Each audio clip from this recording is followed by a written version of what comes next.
plans for many beachgoers after officials close ocean access at an Orange County beach. Good afternoon. This is the KTLA 5 News at 4. I'm Samantha Cortese. And I'm Lauren Lister. Holiday beachgoers are being asked to stay out of the water in San Clemente due to sharks. KTLA's Shelby Nelson is live in San Clemente with more. Hi, Shelby. Hi, Sam and Lauren. Yeah, on Memorial Day, we're so used to seeing people flock to the beaches. Today was no different. A lot of people bringing their food, their snacks, their towels to get into the water. But a little different here in San Clemente because people couldn't really get into the water. They could only get ankle deep before lifeguards would have to intervene. And that's because what officials are calling that aggressive shark behavior. We're local. It's a Memorial weekend, so we usually find our way to the beach. A bite taken out of Memorial Day plans. City beaches in San Clemente closed, and not just because of a shark sighting, but because of what officials are calling aggressive shark behavior Sunday night at around 8 p.m. A surfer was bumped off his board by what appears to be a shark. What? Why is there a shark in the water? That was Penelope's reaction. They're always in the water boogie boarding, but not today. Beachgoers were limited to enjoying the holiday on the sand and could only go ankle deep in the water. Any further, and lifeguards were on standby. I've got good news, and the sharks are always here. They're right out there. They're not going to mess with you. I'm not too freaked out about them, but I wouldn't want to face one head on underneath the water, that's for sure. We don't know what kind of shark bumped that surfer off his board, but officials say juvenile great whites are more common in this area. This aggressive nature is rare. We do have sightings somewhat regularly, not on a daily basis, but maybe every other month basis. For this San Clemente surfer, he's not too concerned. If you mind your own business, they'll mind theirs, and I think you're all good, and just paddle away. And if it's going to come at you, maybe just give it a good punch in the head and wish for the best, And so far, officials say that there haven't been any shark sightings since last night. Thankfully, they are keeping an eye out, and that closure is going to be until 8 p.m. pending any future sightings. That's the very latest from San Clemente. I'm Shelby Nelson, KTLA 5 News. Shelby, thanks. I know we're laughing, but that's kind of what they tell you to do. I know, but would you remember to actually punch the shark at that moment? Right. Your adrenaline would be going so intensely. Yep. I'm just going to follow that advice and stay out of the water today. And look, we saw some sunshine in some of her interviews, so the beaches did see a little bit of sunshine. Not the case right now.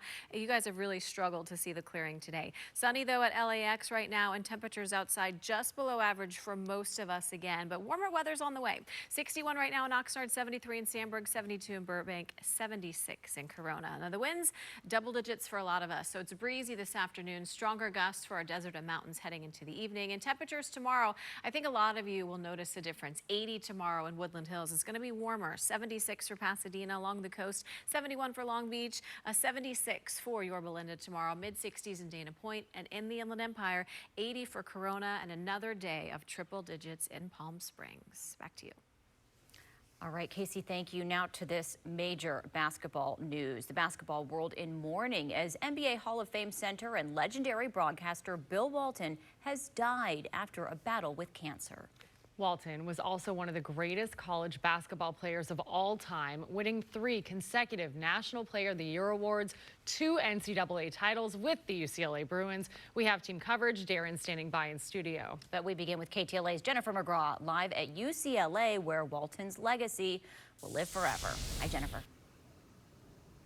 Yeah, this news is really shocking, especially to Walton's dear friends. That's because they say they never knew he had cancer, and he cared more about others' happiness than his own.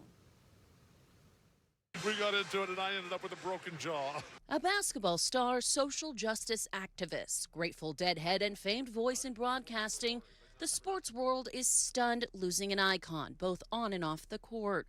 Bill Walton was not only a 2-time championship UCLA Bruin with John Wooden's teams, but an institution for the university and 3-time National Player of the Year.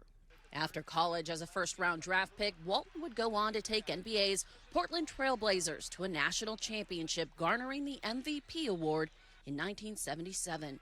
He played several years with the Clippers, and it was then off to the Celtics for 2 seasons and another NBA title before retiring from basketball. Not Picasso.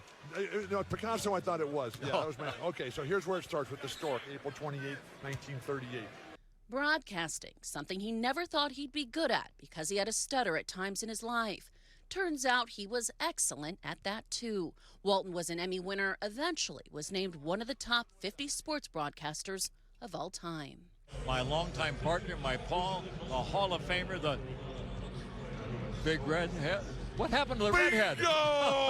During his career, Walton worked side by side the great Ralph Lawler, the former voice of the Los Angeles Clippers. He tells KTLA Walton was not only knowledgeable, but hysterical and great at the mic. You thought, this guy is really something, and you feel like you really knew him. And anybody that knew Bill Walton loved him. And one of Walton's greatest loves, the Grateful Dead, attending more than 1,000 concerts. A Deadhead through and through, and often appearing on camera in his latest T-shirt find. Party on. It's a wonderful day. It's Oregon. The sun was out. But aside from the band and basketball, Walton had a passion for politics. He was among the most radical and polarizing athletes in the U.S. For one, standing up against the Vietnam War. He believed in social justice and would lead the march through campus. Of his many accolades, starring in ESPN's 4-part documentary, The Luckiest Guy in the World, he was featured for his countless accomplishments in every facet of his life. I'm an engaged citizen. I'm part of a team. What is more mainstream than that? And Lawler says more than that, his friend was generous. We'll hear more about him in the 5 o'clock hour. But Darren, I'm sure you have lots of fascinating stories to tell us that your personal experience. Oh, yeah, Bill, when I first came to Los Angeles, this is back in 1998, Bill Walton was the broadcaster for the Los Angeles Clippers, and he was hired by our former general manager here at KTLA, Don Corsini, who gave him an opportunity to break into broadcasting. So he was one of a kind. You'll never see another person like Bill Walton. Not only was he a great college basketball player, he's a Hall of Fame college basketball player. He's a Hall of Fame NBA player. So he, as a player, he was elite. But then he transitioned into broadcasting, and it was his personality. You got to know him.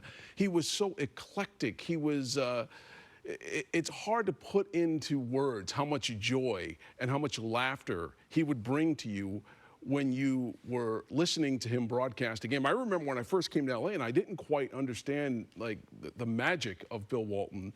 I heard his analysis of Michael Olowokandi, who was kind of a, kind of a miss as a draft pick. He was the #1 draft pick. And Bill Walton said, Michael Olowokandi is the next coming of Kareem Abdul-Jabbar.